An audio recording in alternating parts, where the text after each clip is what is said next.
road markers some places, and the biggest problem, we run out of odor from the start this morning. But that's not serious, we keep going. And following Cassie and Pitt are the husband and wife team of Tony and Mandy Yo. And Tony seems totally relaxed about the whole event. Where have you been? Oh, we've been picking up serviettes, which is, I'm nearly finished my doily now. No serviettes. I don't know, it's just going so slow today. Nothing hectic. And Tony actually retired from the first event. He rolled that Land Rover in Lichtenburg. Right, here the leaders, very close. They've been chased hard by the Kenneth from Botswana, but the Chepiks are going hard. The Sun navigates the farther drive. Look at ground clearance of that machine. Well turned up. Very light in the front, all the weight centered towards the back. All the way from the driver's back, and he sends it along, and here comes the competition, and they can look over their shoulders and see them. The boys from Botswana are here. That's very and Ali Khan. Even have time to wave at us. Navigate on the right-hand side in this vehicle. That's a very effective-looking off-road vehicle, that one. Carefully through. There's a lot of understeer in those vehicles, but for straight ahead going through the bush, you can't beat them. Power on and on their way. The Chepiks flying over some very bad country. If you're driving a normal 4x4, you'd just be idling over these bumps, and they go flat out, wheels off the deck. That's why it's light in the front there, so they can keep in a straight line. Carefully through that gate there, those two poles, just waiting for anybody that tries to do that too quickly. Navigators, I'm sure, have got that marked on their charts. And the boys from Botswana, it even looks, just the body language that vehicle shows they're in a hurry. They want to catch. That's Viriawa and Card, they are going. There he says, go to the left through here. They also take it easy through that gate. There's the dust of the leaders ahead of them. They know they're going, but to get through the dust is something else. The Repro Gel Pajero right on schedule. Easily ahead of the next competitor in Class D. And here comes Oppie Reinecker and Robin Hout. They've been having definitely overheating problems. They've been complaining about it. That Castrol Toyota's flying. The needle's up in the red. The water temperature is very high. But as always, Oppie wants to finish. He's won it too many times not to give up here. Neil Woolridge from Peter Maritzburg comes in the Pajero. Very nice turn. You can see a well turned out World Championship vehicle as well. Let's just see how he gets handles his gate. He comes through. One motorcycle championship, used to do motocross. Carefully through there. He doesn't want to blow it at this stage. He's leading his class. Tom Smith building up a good lead in his single-seater. Slow out of that corner, starting to get very, very dusty around this corner. Does all the navigating to say himself. The Porsche engine sounds very good. Gets it on the power band, a little megaphone at the back. The Birkins leading their class as well. That's Chris and Andrew. And you can make that so easy, make the slip. The marshalling is good in this event, and so is the marking. Just behind Woolridge in second spot, and they're fourth overall. Now they've got into fourth. There's Cassie and Pitt. Of course, a lot of rallying experience, these two. Old Fred, that Toyota, doing impressive things here with the campers. Big, powerful stuff. A very successful vehicle in off-road racing. This is the X-Works Toyota. They look up well strengthened, that cab too. They look at peace for themselves. They're doing very well. They're leaving the truck class. That's the super truck class, the big heavy ones. And here comes Hein Krobel and Johannes Best and their Toyota. It's just Toyotas. It's Castrol Toyotas. But Toyota certainly proves their vehicles on events like the Baberspan. Also got local knowledge, which makes a big difference. And very quick through that gate as well. And back at Leopan, it's time for the pit stop for the quad. Struik comes in for his stop. He knows he's got problems coming up. He's looking for his pits now. Gives thumbs up to the marshals. And Brandon Bardenos, he comes in on his Joburg Yamaha. He's looking pretty fresh, I must say.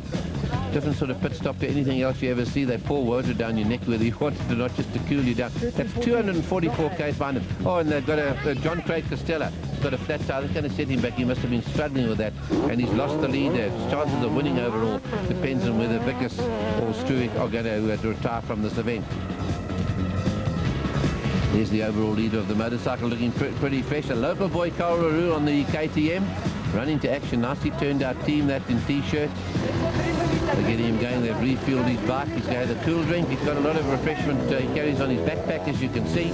Quick stop for him. But Alfie Cox, there he is. He's the man he's got to worry about. Alfie gets it on the power band, and that Natro Freight Castrol KTM is on his way. The Autopay Challenger Honda of Graham McLaughlin, another quick pit stop. He lost the Lichtenberg 400. You remember he ran out of gas. Here's Jeremy Davies leading the 250s. What's happened to Elmer Simons? He's late as Jeremy scoots in, Mr. Casual himself, as does Ruan van Niekerk. Simons is missing. The boy from Lady Brand who won in Lichtenberg is not in the picture. Unfortunately, I'm about 20 k's back. He, under pressure, he actually lost it and he's dislocated his arm. We've heard from the hospital he's actually fine. So everyone is, the guys have gone to fetch his bike, but he's okay now. He's not off on him. Ready for the next race. Well, that's a great pity for him. Here's the man they all want to beat. He's gone to the front now. Vickers van Deventer is in the lead. Will ever beat this guy? If you can go 11,000 k's across the Sahara, this is a cakewalk for him, there's no doubt about it. Takes his time through these gates.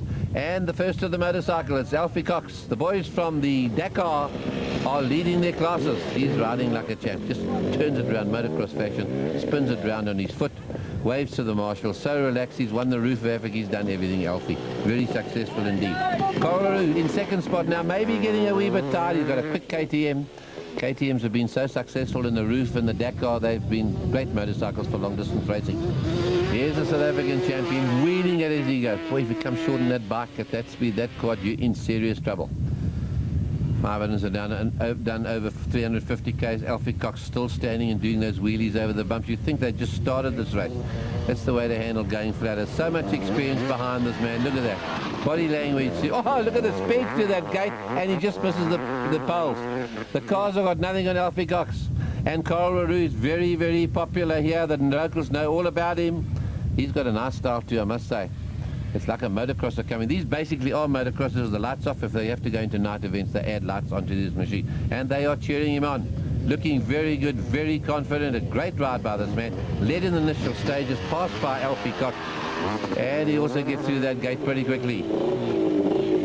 Costello, second here. He's doing well. Holding to make up time. He's got to try and close that gap on Vickers there. He won in Lichtenberg. Vickers was tired off the deck on his motorcycle, wasn't up to it. Gets his body weight back to get more grip on those back wheels. And Kirsten and Joosten, their race go, the Sandmaster. They've been at it a long time, these Sandmasters. Very big understeers that come around these tight corners. They're made for going in straight lines, fast across the bush. Gives the power and just wheel spinners that come out there. Effective vehicles, well sorted out. And a lot of them sorted out in this neck of the woods. Another auto-paid cellular Honda. This time it's Errol Dalton. He's third, just behind Alfie Cox and Corlearoo. He's sending along. That's a big motorcycle that can really tie you out across this sort of country. And the dust is starting to get you too. Jeremy Davies back on form, keeping his weight over the front wheel there too. Had some bad injuries in his off-road races, but he won championships, been overseas in Australia and racing in America. And Rion van Niekerk, the angry little sounding KTM, he's leading the 200 class as he always seems to do. McLaughlin hauling along in that big 500 run, never to run out of gas again on an off-road event. I mean, there was a tragedy when he ran out through that gate again, just passes those poles. He ran out of fuel, couldn't believe it, came from the end, and Alfie Cox came through and beat him to the line. And he's wheeling it, having a wonderful time. These riders are so fit on these motorcycles. From Natal, lovely sound, that big Yamaha Lancer Thui. Oh, it's lovely to hear a big four-stroke. You don't have to worry what gear you're in. It's got so much low down. And Wayne Farmer, he's second the 200 class behind Rion van Niekerk. He's on the Panasonic. Russell Campbell Racing goes along like a motocross here. This is a motocross, in fact. Little 125 Kawasaki, water-cooled 6-speed, and 500 k's of hard work. It's starting to get behind it.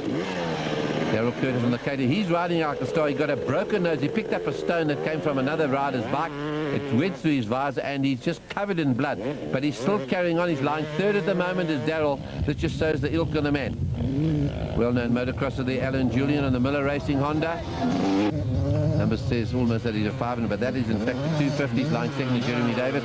Farmer again in second spot. He's just 7 minutes behind Rion van Niekerk, who's so fast and so smooth and is the champion of the club.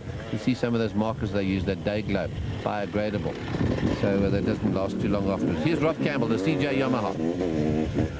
He's looking tired. He's compared to those guys in the front, just loving it, sitting down in his saddle and just carrying on the motorcycle, doing all the work.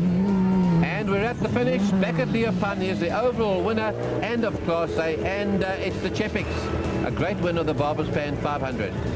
The race was actually very good. It was the fastest off-road race ever. It was very, very poorly marked. On the second loop, some of the farmers had already closed the gates, although we were the first car through, so we had to wait for them to open the gate. We had to drive over one gate and break it. We lost about 10 to 15 minutes opening and messing around with gates. So from a competitive point of view, it was actually a terrible race. Not a happy winner, that one, and not the view actually shared by the majority of the competitors. Here's second overall, 1 minute 51 seconds behind is the Botswana pair. We ran fast today, and from the second that we started chasing the Chepik, and from then on it was flare out racing right to the end. We got a few places where we could take him, but the dust was too much, so we don't want to risk it. I'll come in second. The deck of Pajero with Woolridge and Vermaak. The Doddle there, they come in the Win Class D and third overall in the event. And it just looks like that Mitsubishi Pajero has been out on a Doddle. It was very good. Marking was excellent. As opposed to last year, there were a lot of dangerous parts last year. This year, there's still dangerous parts, but they put a lot of good markers up to warn you about them. And it was very well marked. Pretty fast in places, 180 plus in some places, but very good. We had one puncher which we lost about 4 minutes. So if we hadn't had the puncher, we might have won. But if it doesn't work in racing. And in second in Class D, here they come the Castrol Toyota Kassikutsi and Pete Swanepoel. They're 14 minutes behind Woolridge and fourth overall. And T3 just keep winning. Great victories for the campers of the X-Works Toyota. Never missed a beat. They're minutes ahead of RP Rannicker and Robin Houghton. So there's the results for the special vehicles. The Chepiks win overall in their class. Second was Variawa and Khan. Tom Smith in the Mighty Mag won again by 8 minutes ahead of Newton, Love and Colin Pote, who was second in their class, with Weir, Smith and Hully fifth overall and third in their class. In the production vehicle class, first in Class D and third overall. Great performance there, Woolridge and Vermaak. And then the campers took the Super Truck class. The Birkins were fourth overall and winners of their class, Class E, and Tony and Mandy Yo in the Sabat Land Rover. Very happy to come home third in Class D behind Woolridge and Coetzee. L4 comes home in a hurry. Can he ever be beaten? Vickers van Deventer wins by the customary 14 minutes and is now just 7 points behind Costello in the championship. Doesn't even look tired. Ag, was very fast. En ek het baie geniet. Jy weet ons het in die boere se plaas gery. Dis my wêreld hierdie. En ek is baie bly ek kon dit doen. South Africa's most successful motorsport man ever in the history of our sport in this country. Alfie Cox comes home to another victory. And he doesn't look tired either. Now, on the first loop, I lost the rear brake. The union came loose on the caliper, and I had no rear brake, so he pulled 3 minutes. And the refuel before the service, I managed to tighten it, bleed the brake. I lost a bit of time. And then we got to the first refuel on the second loop, and I came in, he was just taking off. So I pulled the 3 minutes, and then not long after that, I got past him. But he wasn't going as hard as he was this morning, and maybe he was a little bit tired. How soon do you think it'll be before you get back on again? I don't know. It's hard to say. I've got to go to a proper doctor and see what they say, you know, what's wrong actually. I saw a doctor here in town, but they don't have much equipment in it. So I've got to go to a hospital in Bloem. There's the order in the quad results. Van Deventer by 14 minutes. All on those Banshee Yamahas, those 350 twin-cylinder Yamahas with an awful lot of power for these sort of conditions. Van Deventer, Costello and De Villiers all in the hunt with Mark and Parkinson in fifth position. And the motorcycle results, the top three there are on 500s. Jeremy Davies takes the 250 class, and a brilliant ride for fifth overall is Rian van Niekerk on the KTM, who also won the 200 class. The third round of the South African Off-Road Championship is the Sugar Belt 400 down in Natal.